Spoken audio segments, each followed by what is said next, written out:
Welcome to Zwemer Theological Seminary. We're looking at Dietrich Bonhoeffer's The Cost of Discipleship.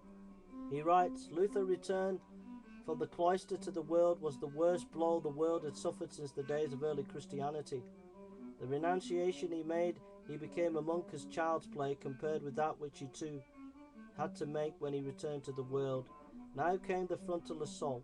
Not only the only way to follow Jesus was by living in the world. Hereafter the Christian life had been achievement of a few choice spirits under the exceptionally favourable conditions of monasticism. Now it is a duty laid on every Christian living in the world. The commandment of Jesus must be accorded perfect obedience in one's daily vocation of life. The conflict between the life of the Christian and the life of the world was thus thrown into the sharpest possible relief. It was a hand-to-hand conflict between the Christian and the world.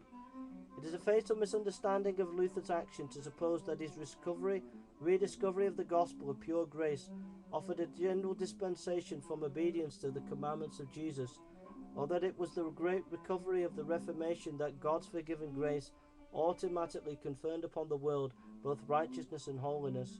On the contrary, for Luther the Christian worldly calling is sanctified only insofar as that calling registers the final radical protest against the world. Only insofar as the Christian secular calling is exercised in the following of Jesus does it receive from the gospel new sanction and justification. It was not the justification of sin, but the justification of the sinner that drove Luther from the cloister back into the world. The grace he had received was costly grace.